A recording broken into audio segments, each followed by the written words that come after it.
오늘은 말라기 2장 1절에서 9절까지 한 절씩 교독합니다.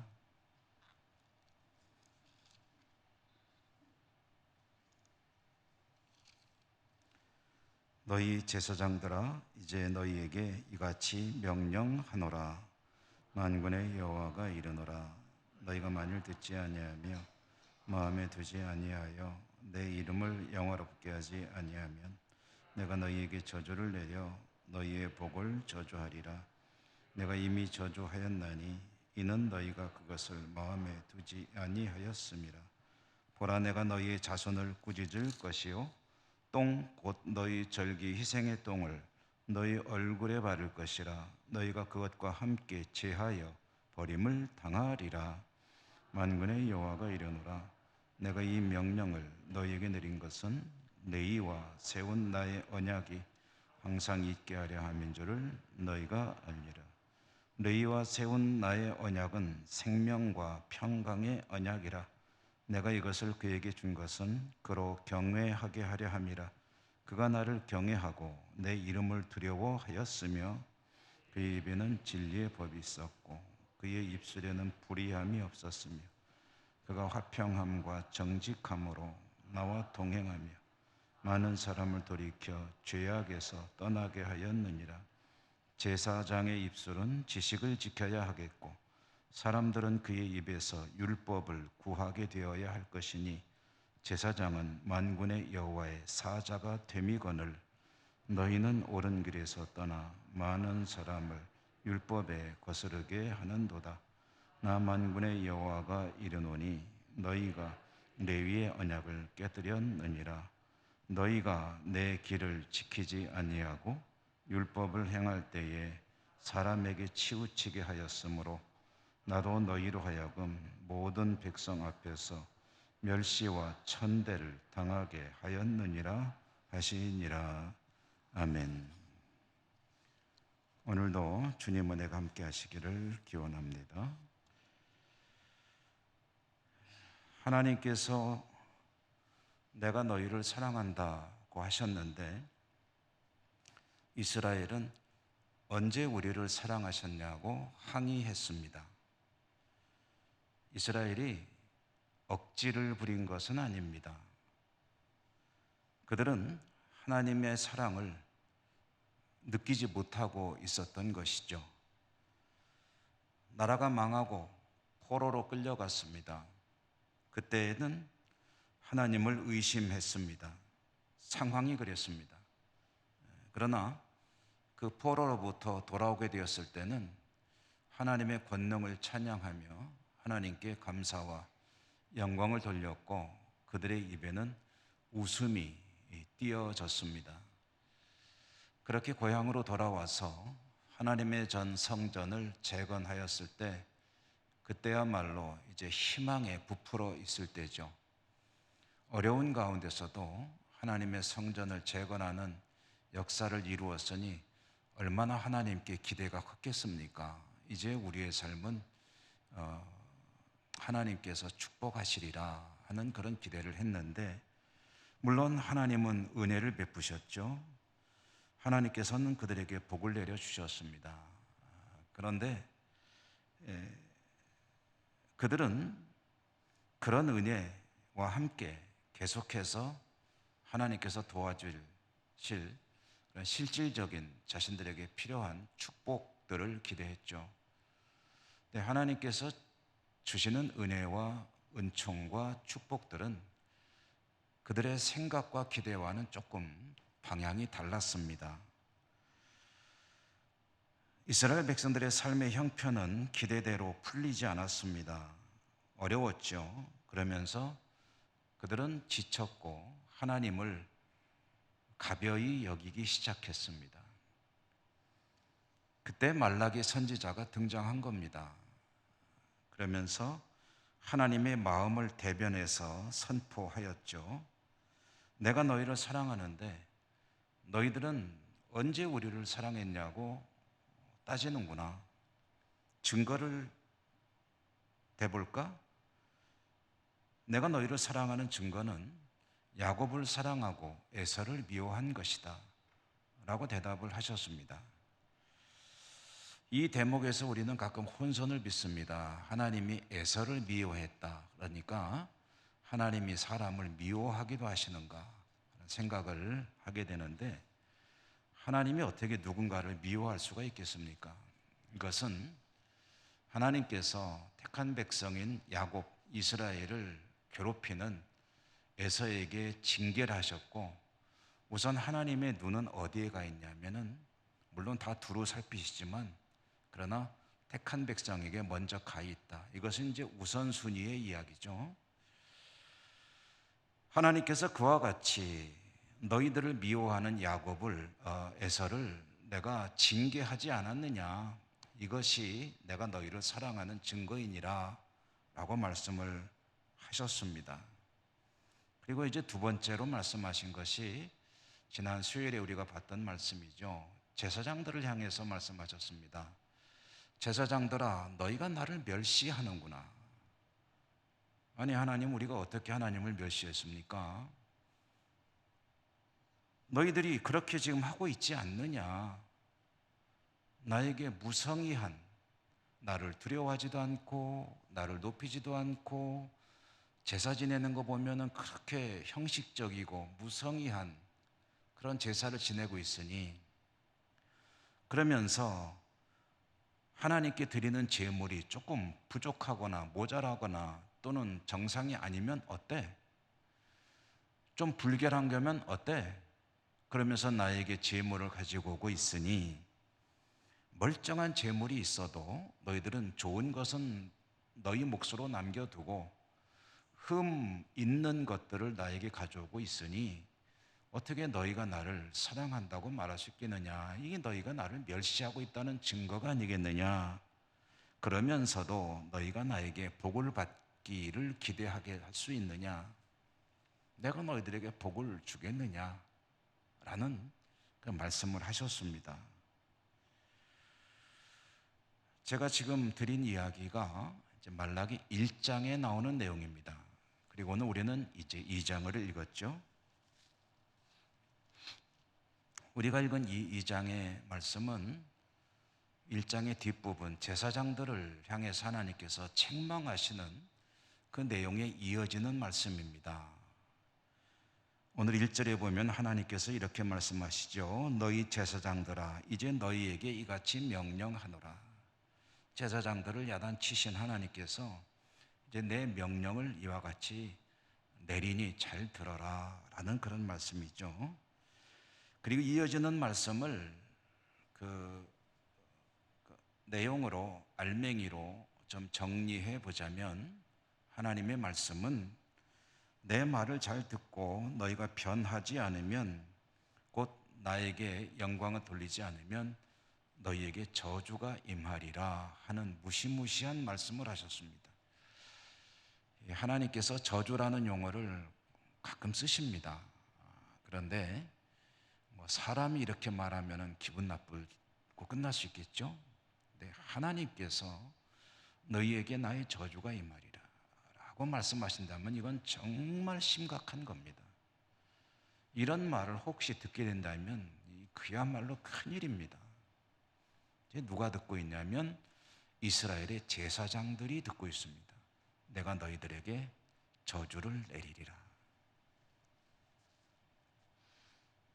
하나님께서 오늘 말씀, 우리가 읽은 말씀에 보면 제사장들을 저주하는 그 방법이 뭐냐 하면은 그들의 복을 저주한다 라고 하셨습니다.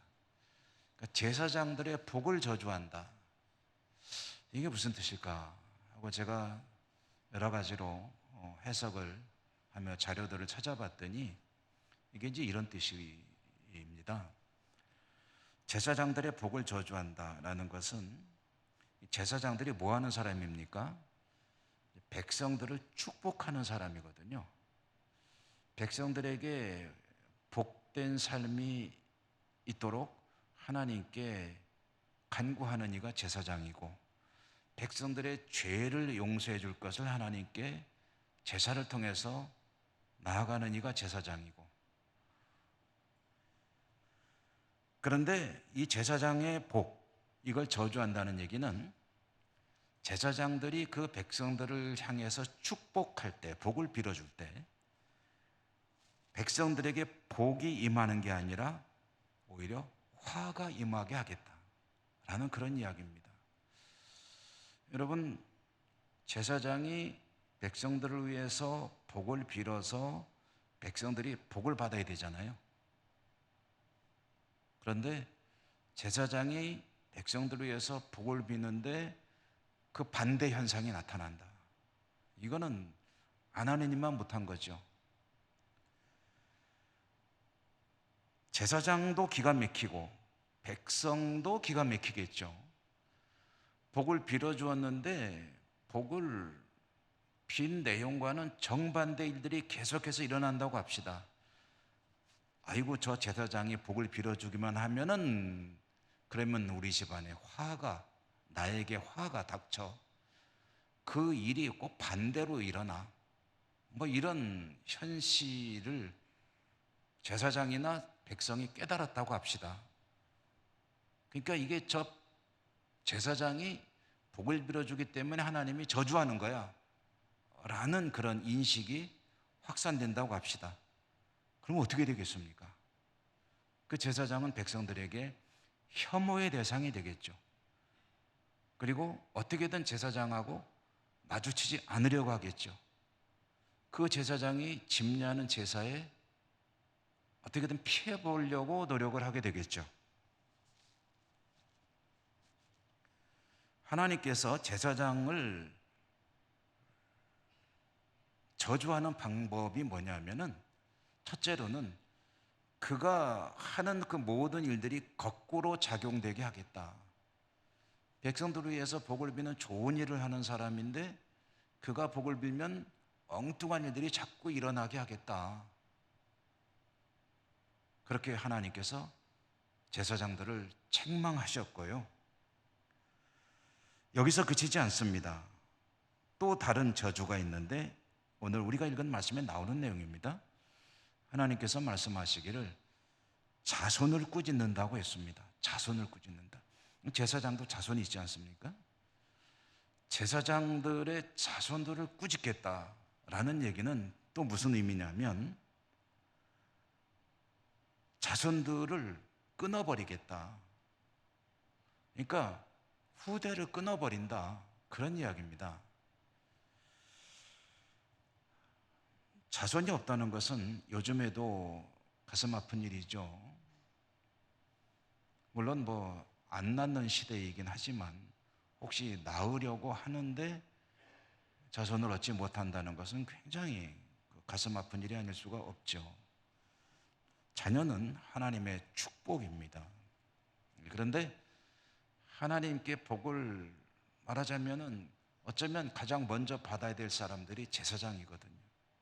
자기가 복을 받아야 또 남을 위해서 복을 빌어주죠. 그런데 그의 자손을 끊어버리겠다. 하나님이 제사장을 저주하시는 두 번째 내용입니다. 특별히 이게 오늘날 같은 사회도 그렇지만은 고대 사회에서 자손이 없다는 것은 이건 엄청난 저주입니다. 우리나라에는 7거지약이 있죠. 이스라엘에는 7가지 범죄가 있습니다. 비슷하네요. 7가지 범죄 중에 하나가 뭐냐면 출산하지 아니하는 여성, 출산하지 못하는 여성은 하나님 앞에 큰 죄였습니다. 그 당시에 고대 사회에서 자손이 많은 것이 복입니다. 다다익선, 많을수록 복입니다. 그래서 하나님께서 아브라함에게 축복하실 때 뭐라고 그러셨죠?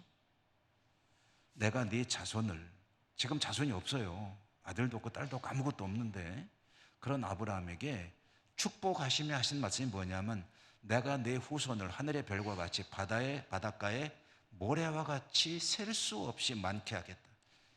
이게 오늘날로 치면은 복이라고 할 수 있을까요?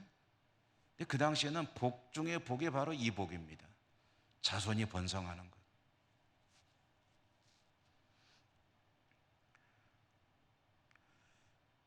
뒤집어 이야기하면 자손이 없다는 것은 하나님의 저주죠. 그 당시에 그랬습니다. 오늘날 얘기 아닙니다. 자꾸 오늘날로 끌어오시면 안 됩니다.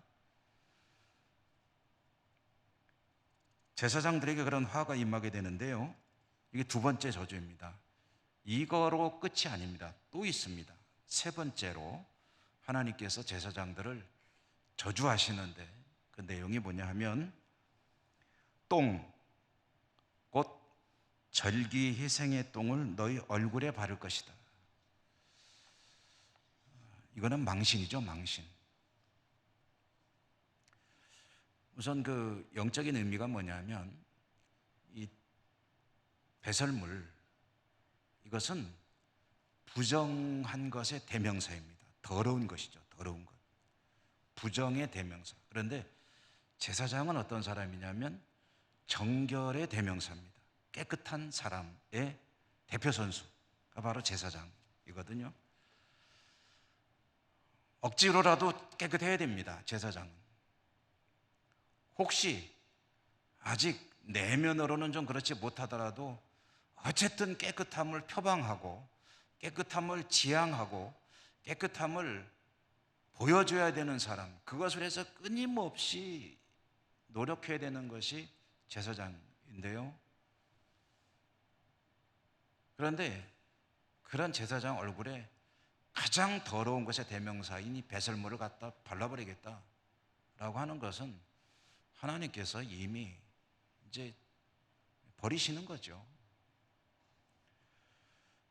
이것은 제사장이 감당할 수 없는 수치스러운 일입니다. 그런데 오늘 본문에 보면 이 똥, 발음이 좀 안 좋아서 그냥 배설물로 하겠습니다. 이 배설물도 그냥 배설물이 아니고 절기의 희생의 배설물이라고 했습니다. 절기 희생의 배설물이라고 한 이유가 뭘까요? 그냥 다른 거 갖다 바르면 안 되나요? 왜 절기의 희생의 배설물을 바른다고 했을까요? 우선 희생의 똥, 희생의 배설물이란 이 제물을 잡을 때요, 이 나오는 것들이 있죠. 이 내장 속에도 이 찌꺼기들이 들어 있습니다. 이런 것들은 다 갖다 버리게 돼 있거든요. 그런데 거기서 나오는 모든 더러운 것들인데 이 절기의 희생의 배설물이라는 것은 무슨 얘기냐면 절기에는 훨씬 더 하나님께 제사를 많이 드리거든요. 평상시에 10마리 잡는다고 하면은 절기에는 100마리를 잡는 거거든요. 그러니까 절기 희생의 똥, 이 절기에 잡는 제물로부터 나오는 모든 더러운 배설물들을 네 얼굴에 쳐발라 버리겠다라고 하는 이 아주 극단적인 원색적인 이 하나님의 저주의 말씀은 그냥 한번 이렇게 바르는 정도가 아니라 네 온 몸에다 뒤집어 씌우겠다는 이야기입니다. 우리식으로 말하면 똥통에 집어넣겠다는 이야기예요. 뒤집어 씌워버리겠다는 거예요. 갖다가 그냥 부어버리겠다. 이게 끝이 아니고 또 있습니다. 네 번째로 나오는 저주가 있는데 뭐냐면 너희가 그것과 함께 제하여 버림을 당하리라 라고 했습니다. 그러니까 이제 아까 말씀드렸죠. 제사를 지내면 그 부위별로 딱 분해해 가지고 어떤 제사에서는 다 태워버리고 어떤 제사에서는 일부만 태우고 나머지는 구워 먹고 어떤 제사에서는 일부는 또 제사장의 몫으로 이제 돌리고 이렇게 하게 됐는데 그래도 항상 버리는 것들이 배설물 아닙니까? 내장 같은 것들. 이런 것들을 버릴 때 제사장 같이 싸잡아서 함께 버려버리겠다. 하나님이 폐기물로 처분해 버리겠다라는 이야기를 하시는 거예요. 이것은 얼마나 하나님께서 제사장들에게 진노하셨나 하는 것을 보여주는, 아주 잘 보여주는 대목이죠. 성경 전체를 읽어봐도 이 말라기의 이 대목처럼 하나님께서 제사장들 향해서 분노하시는 부분이 있나 싶을 만큼 아주 그냥 하나님께서 극도로 화가 나셨다는 것을 알 수가 있습니다. 이렇게 진노하신 이유는 우리가 읽은 말씀에 보면은 이제 하나님을 멸시하기 때문에 그런 거죠. 하나님께 나와서 올려드리는 제물이, 제사가 이게 엉터리고 좋은 게 있음에도 불구하고 아이고 좋은 거 요거는 놔두고 거기에 좀 시원찮은 그거 있잖아, 그거 갖다가 제사 지내자, 이렇게 하나님을 멸시하는 그 태도.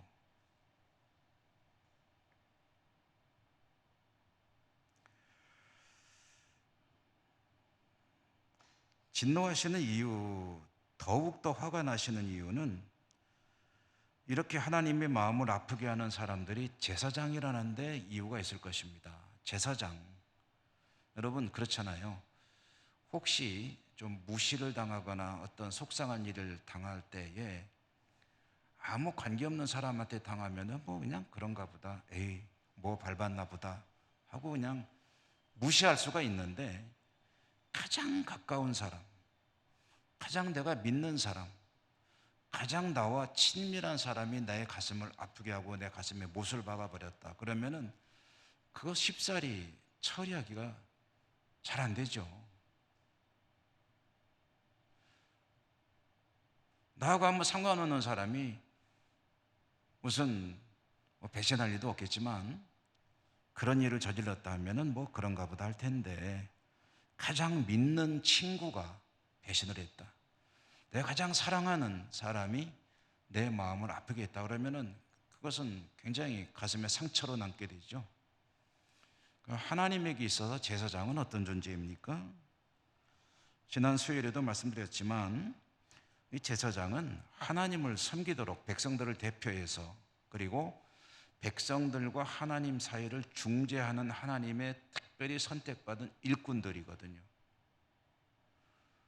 그러니까 하나님과 백성들 사이를 중보하며 중재하며 하나님의 일을 감당할 하나님의 일꾼으로 택함받은 사람들이니까 사람들 중에서 가장 하나님께서 신뢰하고 기대하는 사람들이라고 할 수가 있겠죠. 그런데 이 백성, 이 제사장들, 하나님의 율법을 가장 잘 아는 사람들입니다. 그 하나님의 율법을 백성들에게 가르치는 사람입니다. 그리고 제사를 집례해서 이 제사를 거룩하게 하나님께 올려드리는 사람입니다. 하나님의 말씀으로 백성들을 재판도 하는 사람입니다. 그 당시에는 뭐 법원이 따로 있는 게 아니니까 특별히 광야에서는 그랬죠. 그래서 모세가 재판을 하고, 재판할 때 기준이 뭡니까? 하나님 말씀, 율법이죠. 율법을 가지고 모든 것을 판단하고 하는 하나님의, 말하자면 대변인. 그러므로 하나님은 이런 레위인들을 대단히 끔찍하게 여기셨습니다. 그 레위인들을 축복하셨습니다. 그러니까 일반 이스라엘 백성들에게 하는 축복 이외에 또 다른 레위인을 향한 축복이 있었습니다. 그것을 레위 언약이라고 합니다. 레위 언약에 두 가지 기둥이 있는데요, 하나는 생명이고 하나는 평강입니다. 레위 부족에게 하나님이 생명의 언약을 주시고 또 평화의 언약을 주셨습니다. 그 제사장으로 하나님께 택함받아 살아갈 때 생명의 은총을, 그리고 평강의 복을 누리게 된다. 사실 레위 사람들의 삶이라는 것이 현실적으로 쉽지가 않습니다. 우선 경제적으로 가난합니다. 왜냐하면 모든 이스라엘 백성들에게는 먹고 살 토지를 나눠줬거든요. 땅을 줬습니다. 재산이 있습니다. 근데 레위 사람들에게는 재산이 없습니다. 땅을 안 줬습니다. 그 대신 너희들은 하나님의 일에 전념하라라고 따로 임무를 주셨습니다. 그럼 뭐 먹고 사나요? 그것은 내가 나머지 백성들에게 너희들의 10분의 1, 소득의 10분의 1을 내놔라 이거예요. 그래가지고 나의 일을 감당하는 이 사람들을 그것으로 먹고 살게 하겠다라는 것이 하나님의 계산이었습니다. 그렇기 때문에 하나님의 백성들, 이스라엘 백성들은 자신들이 땀 흘려 일한 소중한 소득이지만 그것의 10분의 1을 하나님께서 주신 거잖아요. 노예로 살 때 뭐가 있습니까? 자기 몸도 생명도 자기 게 아니거든요. 근데 하나님이 가나안 땅으로 데리고 오셔서 여기에서 자유인으로 자기 재산을 가지고 일하며 살 수 있는 복을 주셨으니 모든 것이 하나님의 은혜임을 고백하며 그 중에 10분의 1을 하나님께 드리는 거예요. 그러면 그 하나님은 그것을 가지고 레위인들이 생활도 하고 성전도 운영하고 하도록 하신 겁니다. 그러니 걱정 말라는 거죠. 하나님이 생명도 주시고 평화도 주신다. 마음 편하게 가져라. 돈 없다고 걱정하지 마라. 내가 책임진다.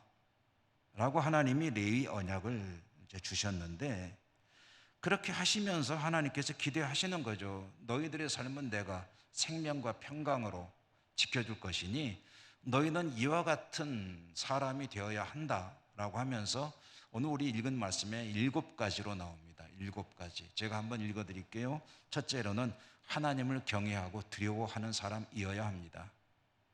백성들도 물론 당연히 그래야죠. 백성들의 대표로 하나님을 경외하고 두려워하는 사람. 두 번째로는 그 입에는 진리의 법, 율법이 있어야 하고, 세 번째로는 불의함이 없어야 하고, 불의. 네 번째로는 화평과 정직함으로 하나님과 동행하고, 다섯 번째로는 많은 사람들을 어쨌든 죄에서 떠나도록 하는 일을 해야 하고, 여섯 번째는 지식을 지켜야 하고, 이 입술이, 제사장 입술이 지식을 지켜야 합니다. 그리고 일곱 번째로는 사람들은 그 입술을 통해 율법을 얻어야 하고, 그러니까 하나님의 율법을 전하는 자여야 합니다. 그리고 이렇기 때문에 그를 뭐라고 부르느냐? 하나님의 사자라고 부릅니다. 오늘 나오는 내용입니다. 말씀에 제사장은 하나님의 사자입니다. 그런 제사장들이, 하나님의 기대를 한 몸에 받고 있는 하나님의 사자들이 하나님을 가벼이 여기고 제사를 지내는데 하나님을 멸시하고 있으며 하나님의 기대를 벗어나는 그런 삶을 살고 있을 때, 곧 그들이 레위 언약을 깨뜨렸을 때 하나님께서 이와 같이 크게 분노하시며 그들을, 내가 너희를 저주한다 라고 말씀을 하고 계신 겁니다. 제사장에게도 믿음이 요구됩니다. 더더욱 요구되죠. 그리고 믿음이란, 근본적으로 믿음이란 여러 가지로 표현합니다. 저는 그 중에 하나가, 믿음이란 계약이라는 이야기를 드린 바 있죠. 믿음은 계약입니다. 믿음은 관계인데 관계 중에서도 쌍방의 계약입니다. 여러분, 믿음은 은혜죠. 은혜로 우리가 주 예수 그리스도를 믿는 믿음을 가지게 되고 믿음 생활하고 있잖아요. 그런 차원이 있고, 또 다른 차원에서 보면은 계약이라는 거예요. 어떤 계약이죠?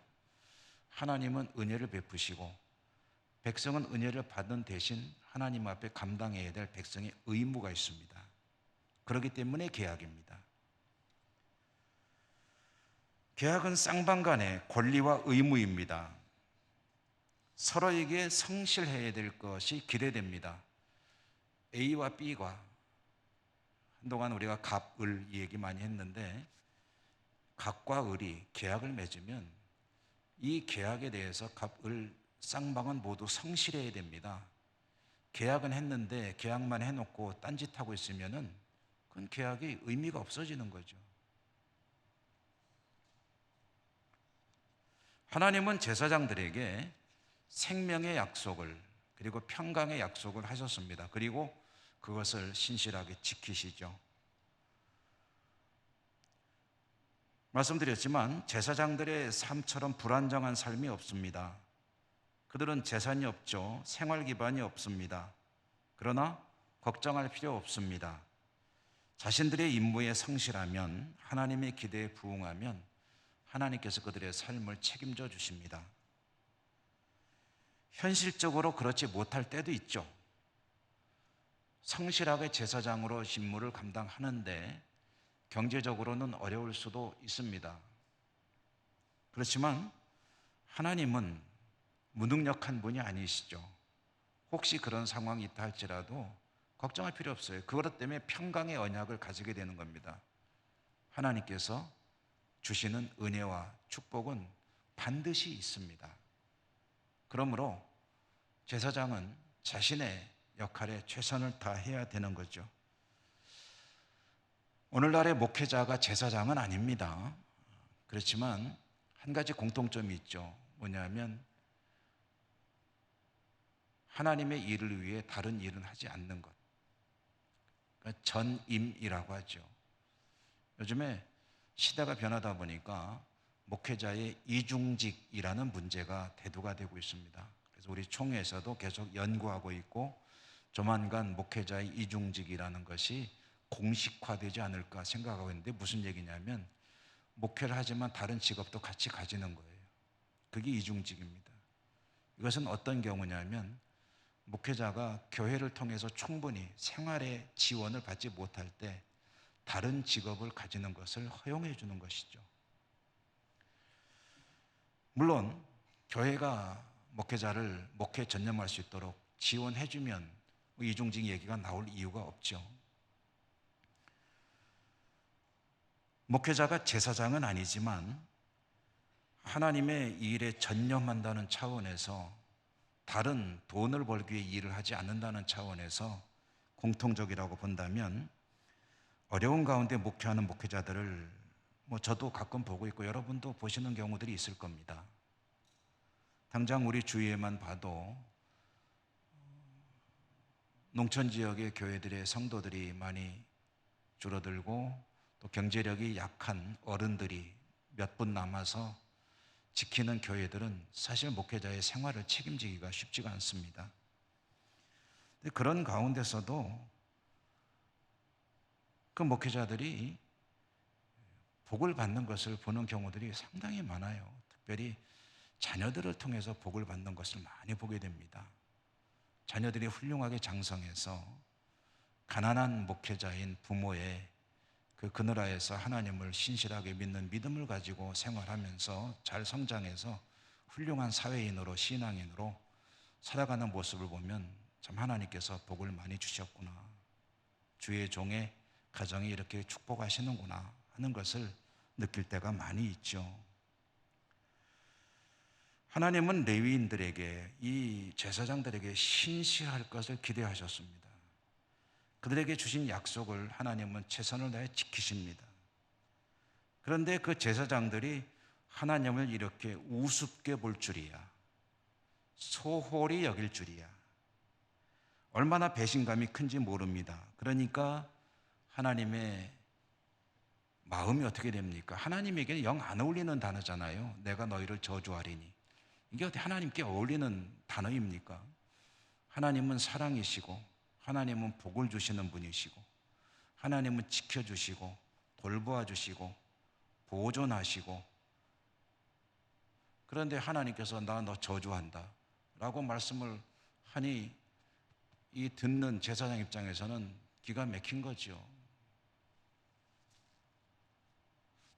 민망할 정도로 분노를 쏟아내시는 하나님의 모습, 선지자를 통해서, 말라기 선지자를 통해서 하나님은 제사장들에게 이렇게 아주 극단적인 그런 말씀까지 하고 계십니다. 계약은, 여러분, 계약이라는 것은 지켜져야만 합니다. 지키지 못할 계약을 하는 것은 처음부터 안 지키려고 했다면 그런 걸 우리가 사기라고 부르죠. 사기, 거짓. 그리고 지킬 수 있었는데 안 지키는 것은, 그것은 불성실이죠. 계약은 반드시 지켜야만 합니다. 계약의 쌍방 당사자는 맺은 계약의 내용을 신실하게 감당을 해야 합니다. 그것이 서로를 향한 기본적인 그런 의무입니다.